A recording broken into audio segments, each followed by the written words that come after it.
RSX Wave Special Edition andito na. So in this video guys, ating bibigyan silip tong motor na to. Tatalakayin natin yung kanyang specs, features at syempre yung updated price. So without further ado, let's start this video. Grabe guys, napaka-solid itong bagong Honda Wave RSX dahil ito nga ngayon ay special edition na. So this one guys is yung kulay na matte Galaxy Black Metallic Special Edition. So sa mga mahilig dyan guys sa minimalist color na motor, ayan, napakaganda nitong kulay na to para sa inyo. So meron siyang color combination guys na matte black, gold at silver. Pagdating dito guys sa side, ayan, napakaganda po ng combination niya, no, na matte black, gold at saka silver. At kung mapapansin nyo, pagdating sa kanyang paint guys, aside sa matte black, meron din siyang parang glittery effect dito na paint, which is para siyang silver, no. Tapos decals to, ito decals din to na gold, pahaba hanggang dito sa kanyang rear side fairings, no. At the same time, pagdating dito, decals din to. So yung paint lang po dito is ito lang. Ayan. Tapos dito, para siyang meron siyang the flash na decals dito. Ayan, no. Tapos silver dito. So talagang napakaganda ng color combination niya at napaka-elegant tingnan sa mata. So dito guys, decals din to, pati itong special, decals din yan. And of course, yung pangalan niya na RSX and yung Honda na sticker. Sa headlight guys, halogen pa rin, ganun pa rin naman. Turn signal, naka-halogen pa rin. So check natin guys, yung kanyang turn signal, no. Ayan. Diba, kahit umaga guys, napakalakas ng buga.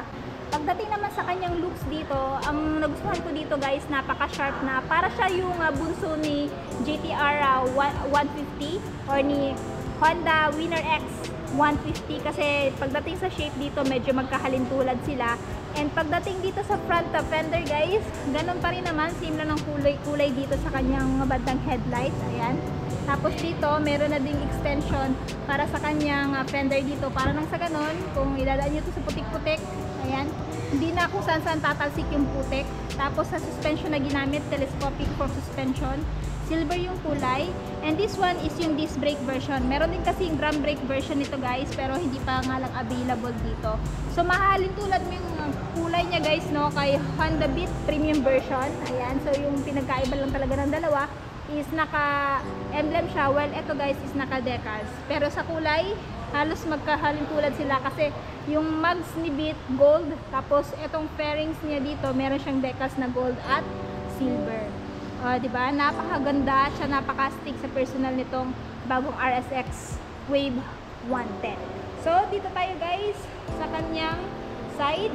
Ayan, ito po yung side niya. Napakaganda po ng kulay tsaka ng combination. Pagdating dito sa kanyang handlebar, left grip, ganun pa rin naman guys, wala pa rin ang pinagbago. Yung mga buttons and switches, meron siyang high beam, low beam, ayan, horn, turn signal, switch off. Tapos dito sa dashboard, naka-analog pa rin.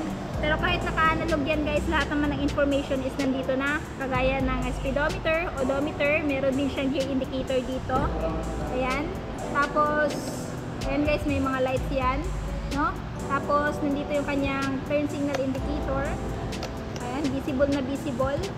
Tapos, meron din siyang high beam, low beam indicator dito at saka check engine. Tapos, meron din siyang fuel gauge indicator dito. So, dyan mo i-check if ever empty na tong motor na to. And isa pa guys, meron din siyang abang dito. So, kahit wala siyang footboard, meron ka namang mapaglalagyan ng bag mo, no? If ever meron kang angkas at ayaw mo mag-bag, pwede ilagay dito. Ayan. Sa key na ginamit, ganun pa rin, mechanical key. Ayan guys. Tapos pag halimbawa mag-open ka ng seat mo, dito ka pipihit. Check natin yung under seat guys. Ito yung kanyang under seat guys. Kung makikita nyo guys, meron na din siyang compartment dito. Meron ka na din may ilalagay dito na bag, maliit na bag, or raincoats, o yung mga papeles ng motor mo, pwedeng ilagay dito. Ayan. So goods na goods para sa akin na may compartment dito. Nang sa ganon, wala ka ng ibang bibit-bitin. If ever meron kang maliit na bag, pwede mo nang ilagay dito. Tapos nga pala guys, meron siyang free tools. If ever bibilhin nyo po itong motor na to. Meron siya fuel tank capacity guys na 4 liters. And ito po ay merong average fuel consumption na 69.5 km per liter.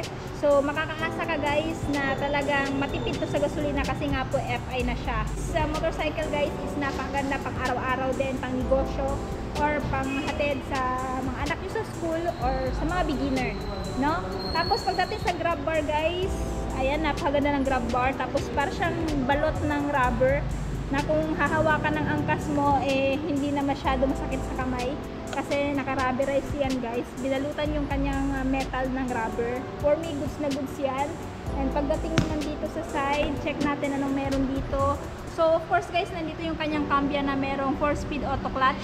Tapos foot peg ng driver, side stand. Hindi pa siya equipped ng side stand switch. Ganun pa rin, typical side stand. Center stand of course. At syempre dito guys sa chain, meron ng cover. So for me, goods na goods na may cover siya, no? Nang sa ganon, yung mga putek, alikabok, hindi dadirekta tatama doon sa inyong chain. So ayan, safe na safe sa kalawang yung chain. No, hindi siya madali, kakalawang siya pero hindi siya ganun kadali kalawangin kasi nga safe na safe siya sa mga dumi. Suspension na ginamit guys is ayan, dual shock absorber, silver din yung kulay. Minatch sa kulay ng suspension niya sa front. Tapos pagdating naman dito guys, sa kanyang braking system is drum brake at meron siyang rear tire size sa likod guys na 80 by 90 by 17 naka-spoke. So meaning meron pa rin po siyang ayan, interior sa loob. And sa front wheel naman guys, ito yung front wheel niya, no? Nakayantas din siya guys. Braking system is disc brake and single path piston brake caliper na ang brand ay Nissan. At meron siyang tire size sa front guys na 70 by 90 by 17. Ayan. Tapos balik tayo dito sa likod. So pagdating dito sa tail light sa likod guys, sharp na din guys, no? So ayan, naka full assembly na siya. Tapos pagdating sa mga ilaw is naka halogen or bulb type pa rin. Yung braking light is bulb type pa rin. So for me, kahit naka bulb type yan guys, napaka-visible pa rin naman ang buga ng ilaw niya during your night ride. Naka-reflector na din guys para added visibility during your night ride. Syempre yung mahaba niyang fender at yung kanyang plate holder. Pagdating naman dito guys sa kanyang tambucho, hindi na siya typical na tambucho na makikita mo sa isang motor. Meron din siyang angas dito, no? Napaka-sharp na din. Tapos may heat guard para hindi mapasok yung angkas mo or ikaw if ever sasampas sa motor na to pag uminit itong tambucho. So for me, goods na goods yan. Tapos hindi pa rin naman tinanggal yung kanyang kickstart. So maganda na hindi pa tinanggal yung kickstart guys, para pag halimbawa madiskarga yung baterya, makakaasa kang meron ka pang chance na mapandar tong motor na to dahil meron pa siyang kickstart. And then dito guys yung brake pedal at saka yung foot peg ng driver. At ang kinaganda din dito guys, may harang din siya dito na metal para sa ganon pag uminit tong makina, hindi dadirekta sa balat nyo yung init kasi may harang siya dito, no? So ngayon pag-usapan naman natin yung kanyang engine specification. So pagdating naman guys sa kanyang technical specification, of course this Honda Wave RSX is powered by 109cc to be exact, 4-stroke single overhead cam at air-cooled. Pagdating naman sa kanyang max power, ito ay merong max power na 6.46 kilowatts at 7,500 RPM and max torque of 8.70 Nm at 6,000 RPM. Meron din itong ground clearance guys na 135mm at sa seat height naman is 760mm. So kung halimbawa guys may height ka at least 5 flat, kaya mo na itong abutin, no? Sa height ko na 5'5 guys, abot na abot ko to. Goods na goods to sa mga beginner na gusto matutong magmotor, no? Kung wala kayong scooter, pwede to kasi auto clutch naman to. And at the same time, kung halimbawa trabahante ka at gusto mo magkaroon ng motor na matikit sa gasolina, nire-recommend ko din to. Or ayan guys, gamit na gamit to sa pang-araw-araw, no? Na transportation ninyo. If interested kayo dito sa Honda Wave RSX Special Edition, ito ngayon guys ay merong updated price na. Ayan, kung spot cash, COD is 64,900. Pero gusto nyo ng hulugan, down payment is 4,997 at yung monthly sa 3 years na 3,110 at 3 weeks na 200. So itong motor na to guys is available lamang sa Honda Venus Marketing sa may Sobricary Street, Tagum City. So Comment down below guys kung may katanungan pa kayo regarding sa motor na to. Sa tapos na nga natin ikutan ng bagong Honda Wave RSX. Ano yung masasabi niyo sa motor na to? Sulit ba siya sa presyo niya? At ano yung katangian niya kung bakit siya i-consider nyo bilhin ngayong taon? I-comment nyo nga sa baba. At syempre kung bago pa lang kayo sa channel ko at hindi pa nakapag-subscribe, huwag kalimutan mag-subscribe para ma-notify kayo once may bago tayong upload. So yun guys, hanggang dito na muna tayo. Ride safe and peace out!